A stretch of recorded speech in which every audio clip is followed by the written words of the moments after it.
आपको ये वाला क्वेश्चन करना है। इसमें क्या है ना कि एक छोटी सी बॉल है मास m की, उसको यहाँ से जस्ट धक्का दे दिया ऐसे, जस्ट धक्का दे दिया ऐसे लिखा होता है ना कि हल्का सा धक्का दिया है, हल्का सा का मतलब इनिशियल वेलोसिटी क्या है इसकी, 0। आपको बताना है कि ये बॉल ऐसे फिसलती हुई ऐसे जाएगी, यहाँ से ऐसे उठ के और ऐसे जाएगी और यहाँ से बाहर निकल जाएगी, राइट। आपको बताना है कि जब बॉल यहाँ से ऐसे जा रही होगी तब इसका वेग क्या होगा, इसकी वेलोसिटी क्या होगी। करिए, समझ में आ गया क्वेश्चन। तो जैसा कि इसमें हम देख रहे हैं कि बॉल जब नीचे आ रही है तो mg इसको नीचे ला रहा है, फिर ऐसे नॉर्मल फोर्स भी लग रहे हैं, ऐसे कई सारे फोर्स लग रहे हैं। लेकिन जब आपसे से पूछा हो कि इनिशियल वेलोसिटी फाइनल वेलोसिटी बताओ, वर्क डन हो रहा है, फोर्स लग रहा है, तो आप क्या यूज करो, वर्क पावर एनर्जी के कॉन्सेप्ट यूज करो, है ना। और तो क्या यूज कर सकते हो आप, वेलोसिटी निकालनी है तो आपको एक्सेलरेशन पता होना चाहिए। अब यहाँ तो फोर्स ही ऐसे अजीब से बॉल ऐसे नीचे आ रही है तो फोर्स ऐसे, एंगल वगैरह दिए हुए नहीं है कि हम यहाँ पे जी साइन थीटा करके एक्सेलरेशन निकाल लें, है ना। तो ये सवाल टफ नहीं है, उल्टा बहुत सिंपल है, क्योंकि इसको हम किससे कर लेंगे, वर्क एनर्जी थ्योरम से कर लेंगे। देखना कितना आसान है, work energy theorem. Work energy theorem क्या होती है, वर्क डन बाय ऑल बराबर चेंज इन काइनेटिक एनर्जी। तो वर्क डन बाय ऑल लिखते हैं अपन, वर्क डन बाय ऑल बराबर चेंज इन काइनेटिक एनर्जी। तो बताओ बॉल पर कौन कौन से फोर्स लग रहे हैं। तो मान लो मैं बॉल का एफबीडी बना लेता हूँ यहाँ पे।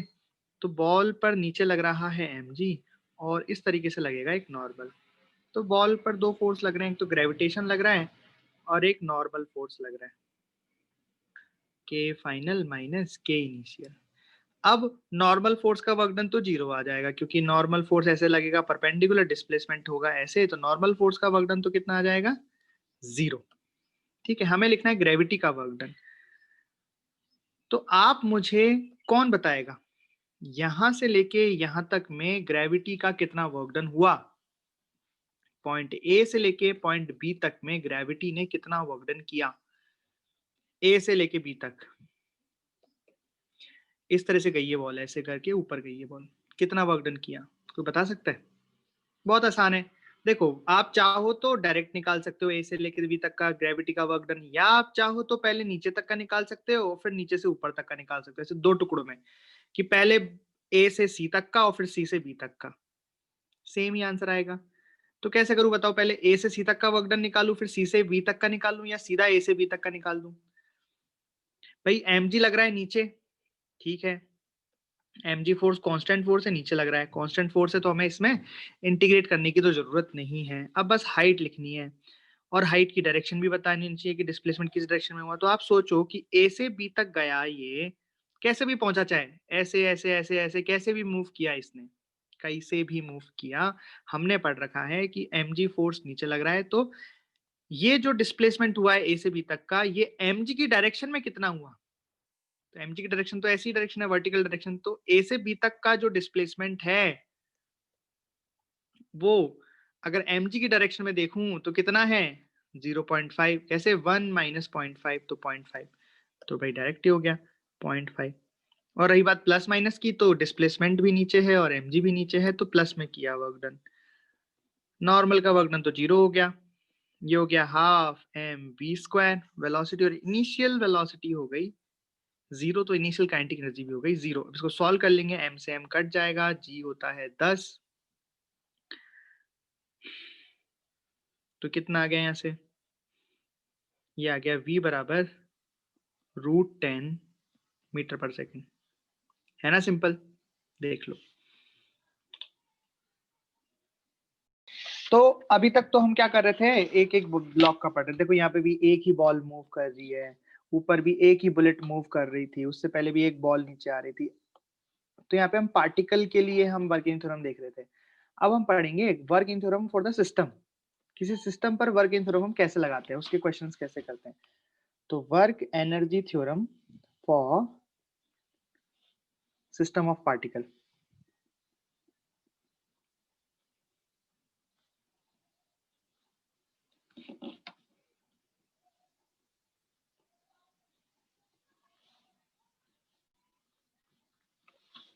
ठीक है, तो देखो इसमें एक सवाल करते हैं अपन। देखिए तो ये सवाल है, इसमें क्या है, एक 3 केजी का ब्लॉक है जो ऐसे पुली से होके 1 केजी के ब्लॉक से बंधा हुआ है। अभी ये इक्विलिब्रियम में कुछ सिस्टम विस्टम कोई चल नहीं रहा है। अब हमने क्या किया, इसको छोड़ दिया मतलब ये सिस्टम चलने लगा। आपको बताना है कि जब ये 1 केजी का ब्लॉक ज़मीन को हिट करने वाला होगा, ये हाइट दे रखी है 1 मीटर। ये 1 केजी का ब्लॉक जब ज़मीन को हिट करने वाला होगा, उस वक़्त 3 केजी की वेलोसिटी क्या होगी एंड 1 केजी के ब्लॉक की वेलोसिटी क्या होगी? तो find the velocity of 3 KG वाला block and find the velocity of 1 KG वाला ब्लॉक जब ये 1 केजी वाला पार्टिकल 1 केजी वाला ब्लॉक ज़मीन को हिट करने वाला होगा उस वक़्त। करिए। देखिए तो कैसे करेंगे? अब आप इसमें समझो कि हो क्या रहा है? हो ये रहा है कि 3 केजी का ब्लॉक आगे आएगा। अब देखो, सबसे पहले तो हम एक्सेलरेशन फाइंड कर सकते हैं इसमें, है ना? देखो 2 तरीके से कर सकते हैं। एक तो हम कर सकते हैं अपना पुराना वाला तरीका। क्या कि पहले एक्सेलरेशन फाइंड कर लें। एक्सेलरेशन हम निकाल लेंगे। भई इसका एक्सेलरेशन अगर नीचे a होगा तो इसका एक्सेलरेशन भी आगे a होगा। एक्सेलरेशन आ गया। अब डिस्प्लेसमेंट पता है 1 मीटर, तो हम यहाँ से क्या निकाल लें? भई एक्सेलरेशन आ गया तो वेलोसिटी निकाल लो। s बराबर ut plus half t square लगा v स्क्वायर बराबर u स्क्वायर प्लस 2s लगा के। इनिशियल वेलोसिटी 0 है, एक्सेलरेशन आ गया, डिस्प्लेसमेंट पता है, वेलोसिटी निकाल लो। लेकिन हमको इसको कैसे करना है? वर्क एन थ्योरम से, क्योंकि ये तो सिंपल सवाल है, तो इसको आपने एक्सेलरेशन से भी कर लोगे जल्दी से, है ना? लेकिन हमें प्रैक्टिस करनी है वर्क इन थ्योरम की। तो हुआ क्या होगा बताओ? ये ब्लॉक 3 केजी का आगे आ गया होगा और ये 1 केजी का ब्लॉक जमीन पे पहुंचने वाला होगा। उस वक्त इनकी वेलोसिटी बतानी है। अब यहाँ पे दोनों सेम रस्सी से कनेक्टेड है तो दोनों की वेलोसिटी सेम होगी। पहले तो हमें इन दोनों के बीच में रिलेशन निकालना पड़ेगा। अगर इसकी वेलोसिटी v1 इसकी v2 मान लूं तो यहाँ तो मुझे पता है v1 बराबर v2 आएगा। क्यों? क्योंकि दोनों सेम रस्सी से कनेक्टेड है। एक्सेलरेशन भी तो सेम होते हैं, वैसे ही वेलोसिटी भी सेम हो जाएगी। ठीक, तो एक्सेलरेशन से कोई मतलब नहीं है। अब मैं लगाऊंगा यहाँ पे वर्क एनर्जी थ्योरम। कैसे लगाऊंगा भाई? Work done bye all the forces बराबर डेल्टा के फाइनल माइनस के इनिशियल, है ना? आज मैं सिस्टम क्या ले रहा हूँ? सिस्टम में पूरा एक साथ ले रहा हूँ, 3 केजी प्लस 1 केजी,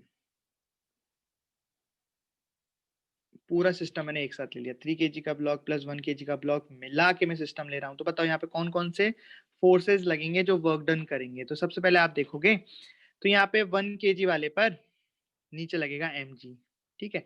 इस पे भी लगेगा mg तो, पर इसका mg वर्क डन नहीं करेगा। क्यों? क्योंकि mg लग रहा है ऐसे और डिस्प्लेसमेंट हो रहा है इसका आगे, लेकिन हाँ इसका mg वर्क करेगा। तो basically work done bye gravitation लग रहा है इसमें और टेंशन फोर्स लग रहा है इसमें, ठीक है? और फाइनल काइनेटिक एनर्जी हमको लिखनी है, लिख देंगे चलो बाद में। काइनेटिक एनर्जी तो कोई बड़ी बात नहीं है, माइनस इनिशियल काइनेटिक एनर्जी। अब यहाँ पे ग्रेविटेशन का वर्क डन लिखोगे दोनों ब्लॉक के लिए, लिखो ग्रेविटेशन का वर्क डन। तो 3 केजी वाले ब्लॉक के लिए तो ग्रेविटेशन का वर्क डन 0 आएगा और 1 केजी वाले के लिए ग्रेविटी का वर्क डन आएगा। मास है इसका 1, जी है 10 और हाइट है, मतलब कितना नीचे आ रहा है? 1 नीचे आ रहा है। भाई आप पॉजिटिव लिखोगे या नेगेटिव वर्क डन को? तो mg लग रहा है नीचे और हाइट भी, मतलब डिस्प्लेसमेंट भी किधर हो रहा है? नीचे, तो प्लस में आएगा, राइट? प्लस टेंशन का वर्क डन हो जाएगा 0। कैसे? भाई टेंशन यहाँ पे ऊपर लगेगी, यहाँ नीचे लगेगी, ऐसे लगेगी नीचे मतलब साइड में। तो यहाँ जितना डिस्प्लेसमेंट होगा x उतना ही यहाँ नीचे हो रहा है, x मतलब 1 मीटर। तो जितना वर्क डन यहाँ नेगेटिव में आएगा उतना ही वर्क डन यहाँ पॉजिटिव में आएगा। तो टोटल वर्क डन कितना हो जाएगा? 0। और हमने ये तो वहां पे ही पढ़ा जब कंस्ट्रेंट की इक्वेशन लगाते थे, वहां पे करते थे ना, sigma of T vector dot x vector बराबर 0। ये रिलेशन बना के ही तो हम वेलोसिटी में और एक्सेलरेशन में कंस्ट्रेंट की इक्वेशन बनाते थे। मतलब टेंशन का वर्क डन तो 0 ही आएगा, ठीक है? अब बात आती है kinetic energy final, kinetic energy initial की। तो इनिशियल काइनेटिक एनर्जी तो 0 है क्योंकि पूरा सिस्टम रुका हुआ है, राइट?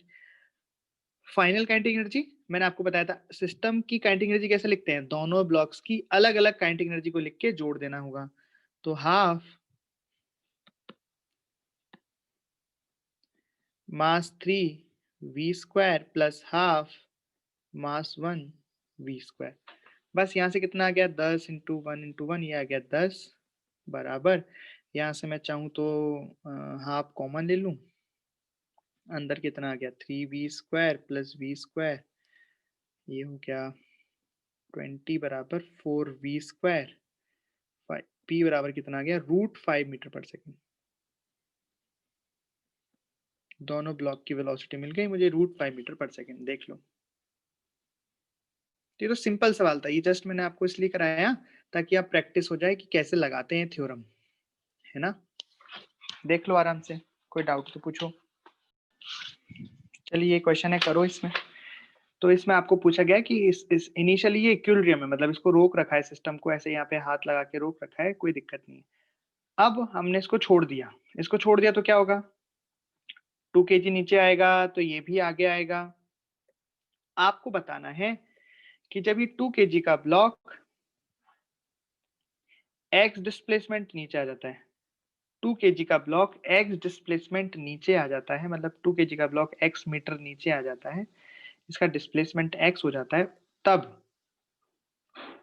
तब दोनों ब्लॉक की वेलोसिटी बतानी है, वेलोसिटी ऑफ 4 kg वाले ब्लॉक और वेलोसिटी ऑफ 2 kg वाले ब्लॉक। करो, वेलोसिटी निकालनी है यहाँ पे ब्लॉक्स की। तो सबसे पहली बात तो ये है कि दोनों ब्लॉक्स की वेलोसिटी सेम होंगी क्या, नहीं होंगी, क्योंकि दोनों सेम रस्सी से थोड़ा ना कनेक्टेड है, ऐसे घुमा घुमा के कनेक्टेड है। अगर सेम नहीं होगी तो क्या रिलेशन होगा, तो निकालना पड़ेगा कंस्ट्रेंट वाली इक्वेशन से। तो मान लो यहाँ का टेंशन है टी टी टी टी, तो यहाँ का इतना है 2t।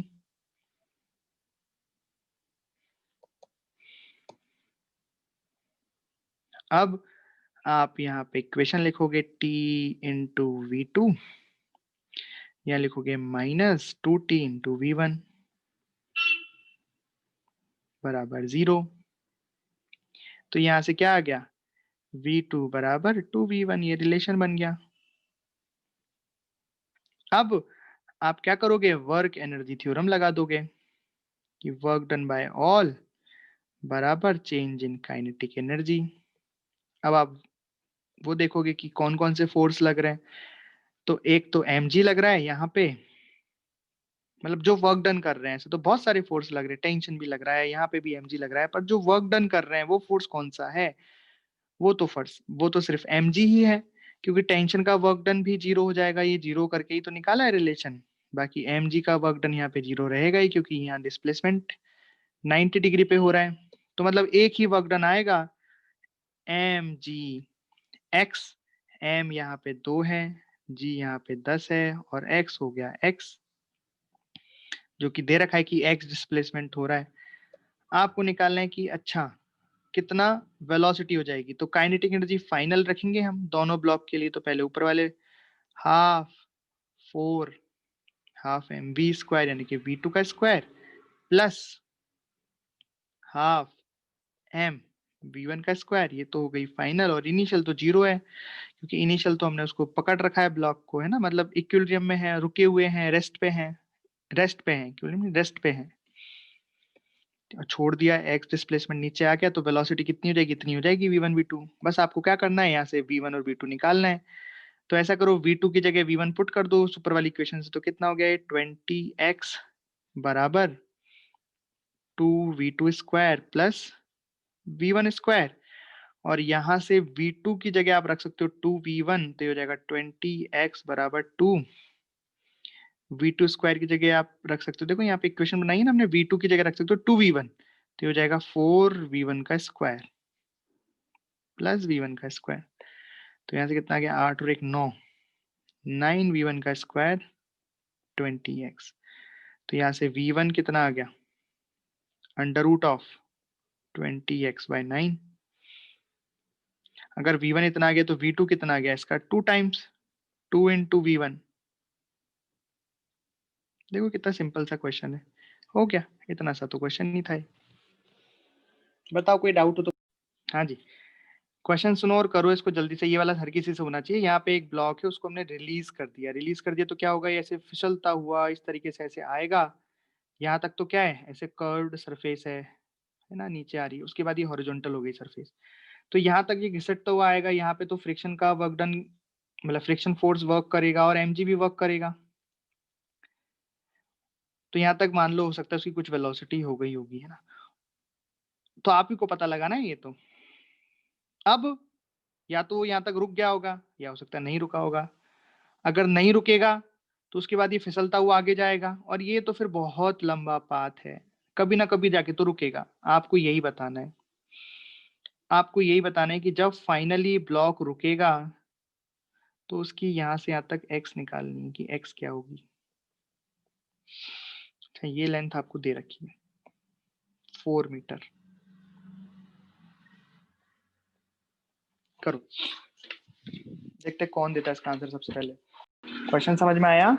यहाँ से हमने ब्लॉक को छोड़ दिया, ब्लॉक फिसलता हुआ जा रहा है, जा रहा है, जा रहा है, जा रहा है, जा रहा है। कहाँ पे रुकेगा वो डिस्टेंस बतानी है आपको, यहाँ से लेके यहाँ तक की। कभी तो रुकेगा क्योंकि फ्रिक्शन है और पाथ तो अनंत है, कोई फोर्स लग नहीं रहा है, बस फ्रिक्शन है जो अपोज करेगा करेगा करेगा, तो कहीं ना कहीं जाके तो रुकेगा। बताओ कहाँ रुकेगा जल्दी से। तो यहाँ पे हम लगाने वाले हैं वर्क एनर्जी थ्योरम। तो यहाँ पे वर्क डन किस किस की वजह से आएगा? ग्रेविटी की वजह से। Work done by the friction 1 plus work done by the friction 2 बराबर डेल्टा के ई। फ्रिक्शन 1 में क्यों बोल रहा हूँ? क्योंकि यहाँ का फ्रिक्शन कॉफिशिएंट अलग है, यहाँ पे फ्रिक्शन अलग लगेगा और फिर यहाँ फ्रिक्शन अलग लगेगा। यहाँ के फ्रिक्शन को मैं 1 और यहाँ के फ्रिक्शन को मैं 2 बोल रहा हूँ। तो सबसे पहले work done by the gravitation हम लिखेंगे, तो work done by the gravitation हो जाएगा mgh। एम जी और हाइट है 5। पॉजिटिव वर्क डन करेगा ग्रेविटी, बिकॉज ग्रेविटी नीचे लग रहा है और हाइट भी नीचे है। Plus work done by the friction, friction के लिए वर्क डन आपको बताया था कि वो होता है minus mu m g x. X मतलब हॉरिजॉन्टल डायरेक्शन में, आपको याद होना चाहिए रिजल्ट, हॉरिजॉन्टल डायरेक्शन में कितना चला है। तो यहाँ पे इसका वर्क डन हो जाएगा माइनस म्यू कितना है 0.2 म्यू एम जी, और ये हॉरिजॉन्टल में कितना चला है यहाँ से तक 4, तो यहाँ लिखूंगा मैं 4। ये आ गया work done by the friction 1 plus work done by the friction 2, तो ये हो जाएगा माइनस म्यू, म्यू कितना है 0.3 एम जी इनटू कितना चलेगा हमें नहीं पता कितना चलेगा, उसी को तो हमने x मान रखा है, तो x बराबर डेल्टा के ई काइनेटिक एनर्जी में चेंज। भैया इनिशियल काइनेटिक एनर्जी कितनी थी 0, यहां से पार्टिकल को जस्ट रिलीज किया और फाइनली भी पार्टिकल रुक जाएगा, तो ये आ जाएगा 0 माइनस 0 मतलब 0। तो ये इक्वेशन बन गई, आपको यहाँ से सॉल्व करके x की वैल्यू निकालनी है। तो m तो पूरी इक्वेशन से कट गया, तो m, अच्छा g भी कट गया, g एम जी। तो पहली यहाँ से बचा 5 माइनस यहाँ से बचा 8/10, 8/10 और यहाँ से बचा माइनस 3x/10 बराबर 0। यहाँ से हमने x की वैल्यू निकाल लेनी है और x की वैल्यू हमारा आंसर है। कितना हो गया बताओ? तो हमने यहाँ पे किसकी प्रैक्टिस की है? वर्क एनर्जी थ्योरम की प्रैक्टिस की है। देखो कितने सारे सवाल कर लिया, 6-7 सवाल। ठीक है, तो अब तक हम क्या क्या पढ़ चुके हैं? अब तक बेसिकली हम पढ़ चुके हैं, पहले हमने वर्क डन निकालना सीखा, कांस्टेंट फोर्स का, वेरिएबल फोर्स का, ग्राफ से उसके सवाल किए। फिर हमने पढ़ा एनर्जी के बारे में, काइनेटिक एनर्जी कैसे लिखते हैं, क्या होती है। फिर हमने पढ़ा वर्क इन थ्योरम के बारे में, कैसे लगाते हैं, सिस्टम के लिए कैसे लगाते हैं, पार्टिकल की कैसे लगाते हैं, अलग अलग तरीके से सवाल किए, कोशिश की उनको सॉल्व करने की। ठीक है, अब एनर्जी में ही आगे हम बढ़ रहे हैं, हम पढ़ रहे हैं, अब पढ़ेंगे हम पोटेंशियल एनर्जी। क्या पढ़ेंगे हम? Potential energy. It is the very good concept.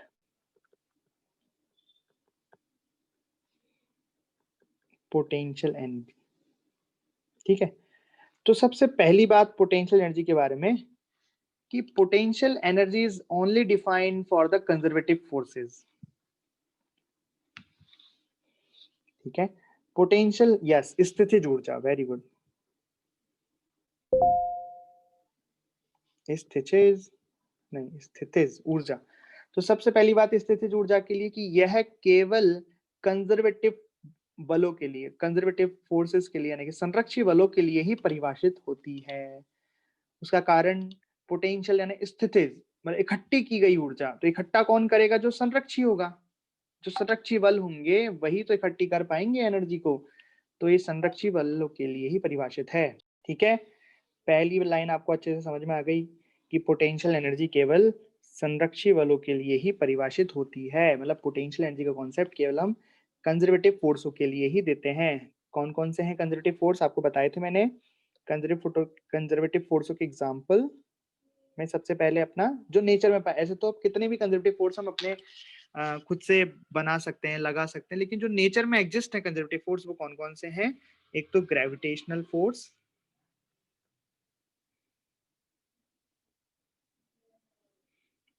Spring force, electrostatic force.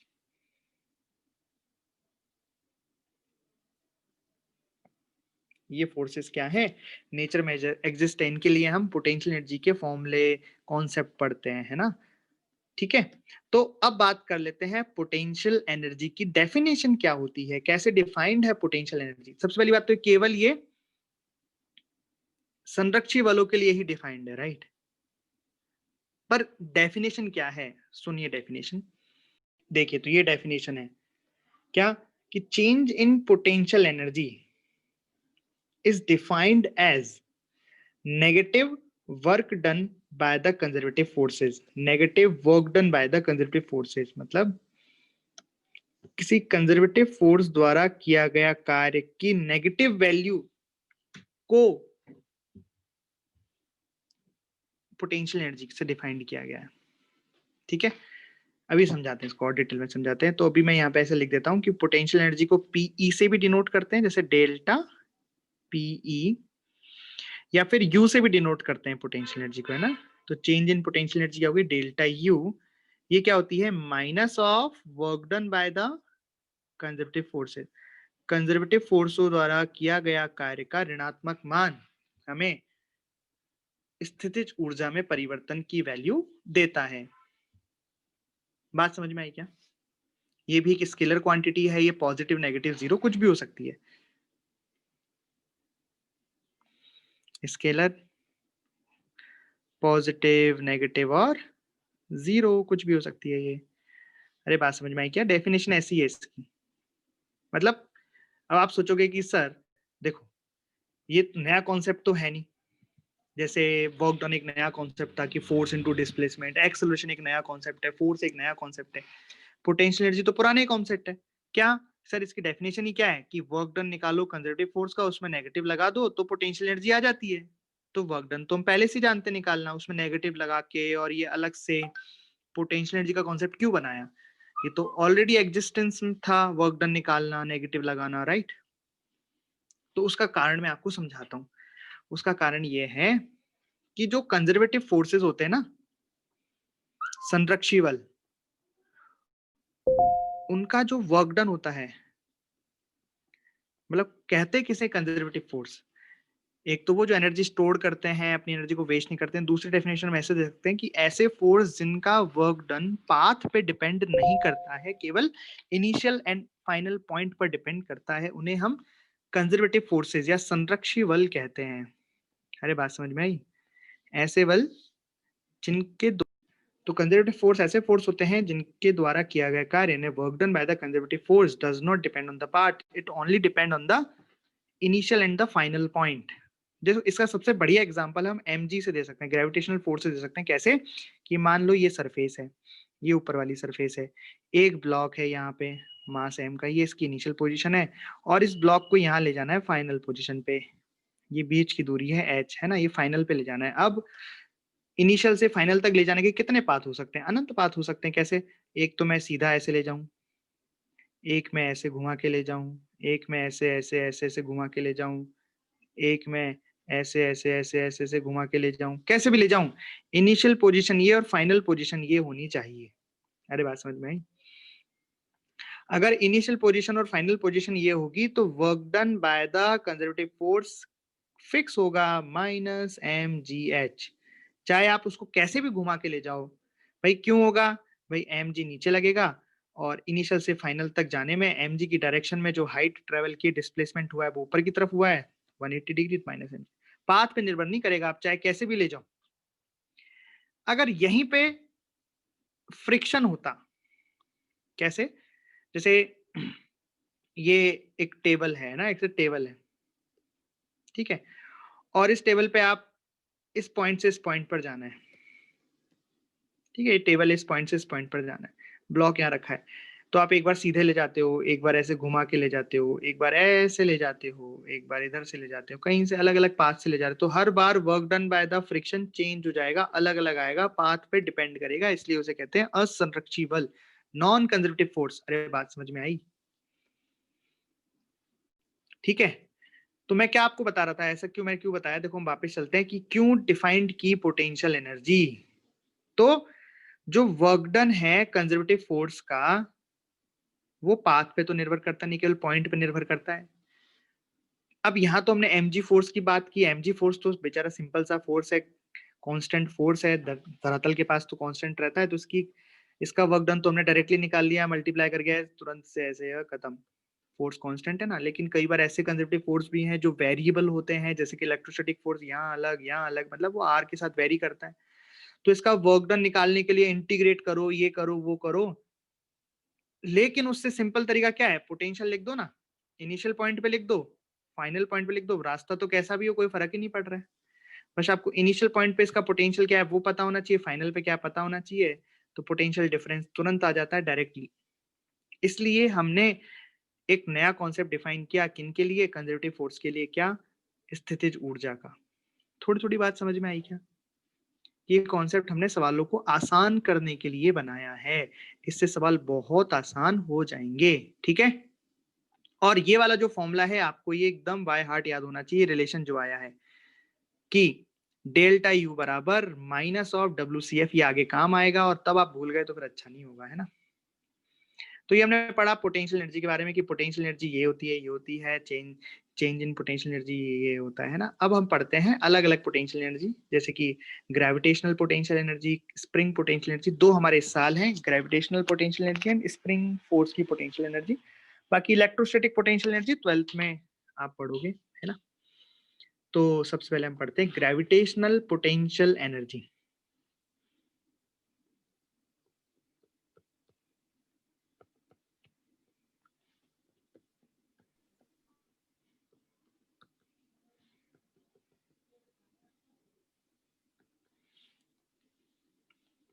तो ग्रेविटेशनल पोटेंशियल एनर्जी देखो कितनी आसान है, बहुत आसान है। तो ग्रेविटेशनल पोटेंशियल एनर्जी के लिए हमें सबसे पहले एक रेफरेंस लेना होता है, एक रेफरेंस प्लेन लेना होता है। रेफरेंस प्लेन हमेशा हॉरिजॉन्टल होता है, राइट? कहीं पे भी आप इसे ले सकते हो, जरूरी नहीं है कि आप इसे ग्राउंड पे ही लो, आप इसे कहीं पे भी ले सकते हो, इसे रेफरेंस लाइन कहते हैं, ठीक है? रेफरेंस लाइन का मतलब होता है जहां का पोटेंशियल एनर्जी क्या होती है, यहाँ की पोटेंशियल एनर्जी होती है जीरो। कितनी होती है यहाँ की पोटेंशियल एनर्जी? जीरो होती है। इसको बोलते हैं रेफरेंस लाइन। ये कहीं भी हम ले सकते हैं, ग्राउंड हो ऐसा जरूरी नहीं है। देखो मैंने इसको नहीं बोला कि ग्राउंड है, नहीं, आपका मन हो वहां पे आप एक रेफरेंस लाइन ले सकते हो, ठीक है? अब मान लो कि आप एक पार्टिकल को रेफरेंस लाइन से h हाइट ऊपर लेके गए हो, है ना? रेफरेंस लाइन से h हाइट ऊपर लेके गए हो, आप h हाइट ऊपर लेके गए हो यहाँ पे,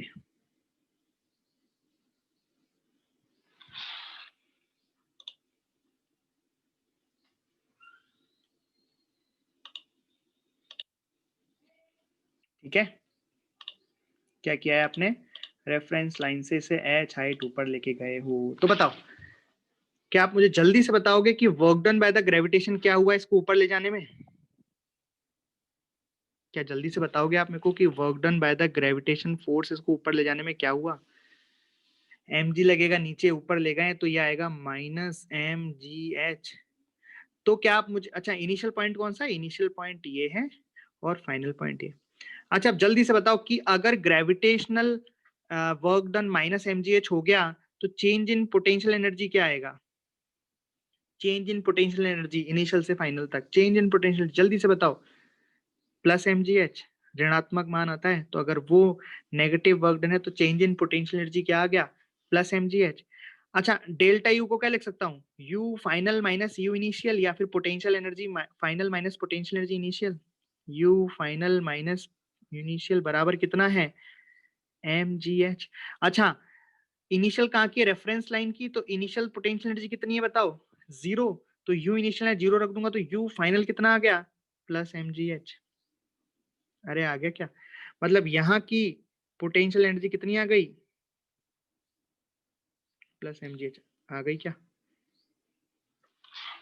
तो ये आपको आगे से याद रखना है, आगे से अपन ऐसे निकालेंगे थोड़ी, आगे से सीधा याद रखेंगे कि अगर पार्टिकल को h हाइट ऊपर ले जाते हैं, यदि पार्टिकल को h हाइट ऊपर ले जाते हैं तो पोटेंशियल एनर्जी क्या आती है, प्लस mgh आती है ना।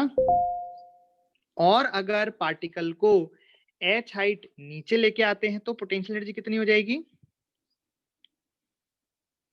रेफरेंस लाइन से h हाइट अगर नीचे लेके आते हैं पार्टिकल को, तो यहाँ पे पोटेंशियल एनर्जी हो जाएगी माइनस mgh। ये याद रखोगे, बस इतना याद रखना है आपको। ये खत्म हो गई आपकी ग्रेविटेशनल पोटेंशियल एनर्जी इस चैप्टर के लिए। फिर बहुत ज्यादा डिटेल में कहाँ पे पढ़ते हैं, एक आगे चैप्टर आता है ग्रेविटेशन करके, उसमें पढ़ते हैं। अभी आपके इस चैप्टर में तो इतनी ही है, पूरे मैकेनिक्स में इससे काम आपका हो जाएगा। क्या करना है, बस आपको रेफरेंस लाइन खींचनी है, रेफरेंस लाइन के ऊपर गए तो पोटेंशियल एनर्जी प्लस mgh, अगर h हाइट ऊपर गए तो प्लस mgh हो जाएगी वहां की पोटेंशियल एनर्जी, और रेफरेंस लाइन से नीचे जाते हैं तो वहां पोटेंशियल एनर्जी क्या हो जाएगी, माइनस mgh। नीचे जाने पे माइनस, ऊपर जाने पर प्लस। क्या यह बात याद आपको याद रहेगी क्या, क्या यह बात आपको याद रहेगी क्या, याद रहेगी तो अच्छी बात है, क्वेश्चन आप कर पाओगे। अच्छा, एक बात इसमें सीखने की बहुत इंपॉर्टेंट बात यह है कि पोटेंशियल एनर्जी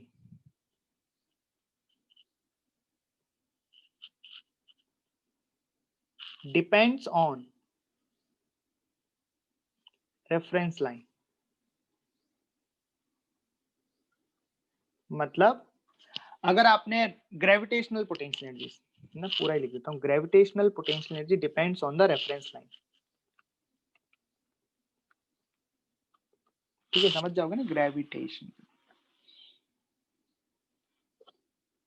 हाँ, मतलब अगर आप रेफरेंस लाइन को चेंज कर दोगे, मतलब आपने रेफरेंस लाइन अगर यहाँ पे ले आए तो इसकी हाइट चेंज हो गई ना, तो पोटेंशियल एनर्जी बदल जाएगी। पर पर change in gravitational potential energy, change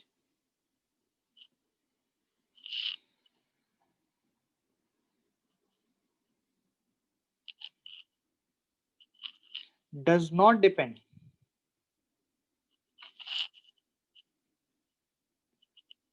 on reference line। समझ गए, ये बात एकदम बहुत बढ़िया, शानदार बात एकदम।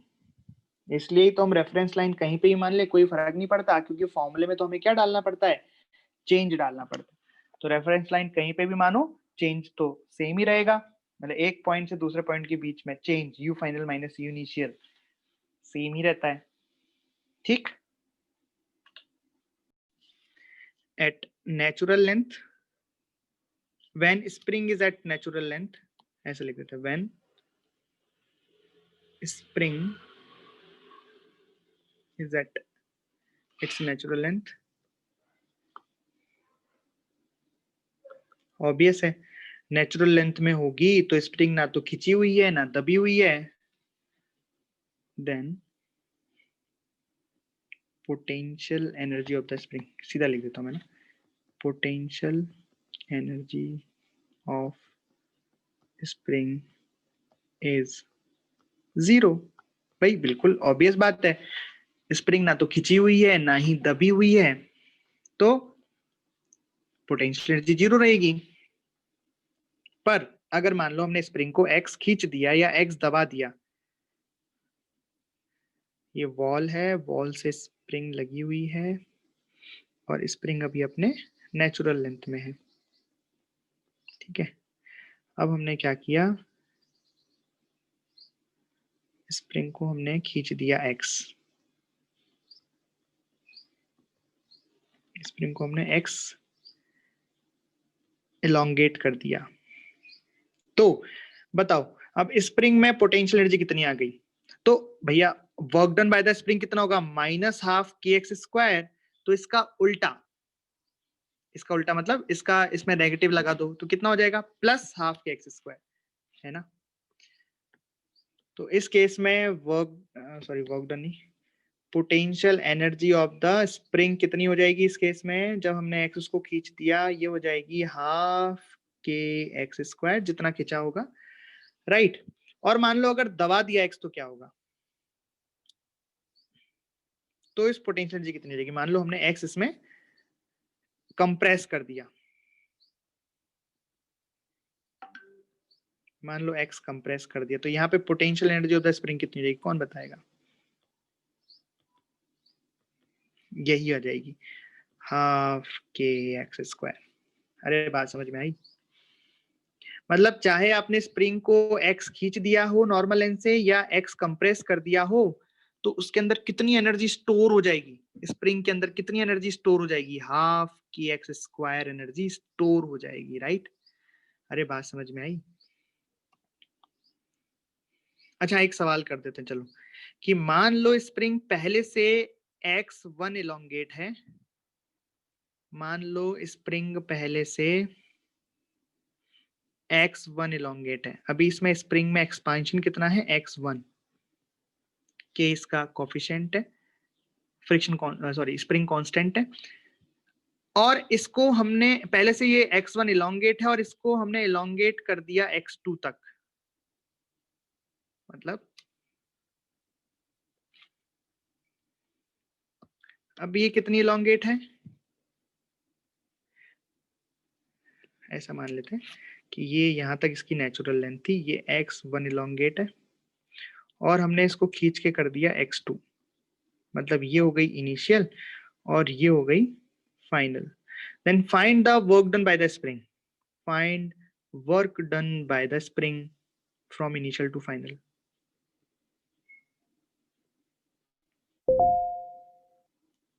From initial to final position.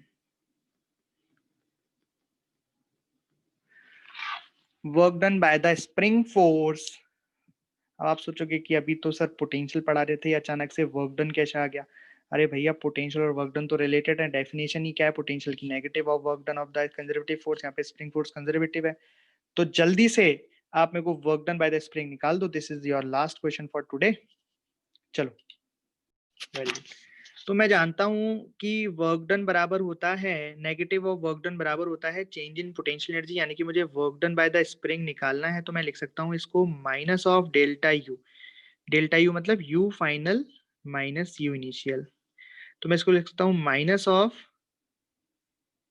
अंदर ले जाता हूँ ना मैं इसको माइनस को, तो क्या बन जाएगा ये? You initial minus you final. तो ये हो जाएगा work done by the spring. कहाँ से लिखा? डेफिनेशन से। डेफिनेशन होती है work done by the conservative force बराबर माइनस ऑफ डेल्टा यू, है ना।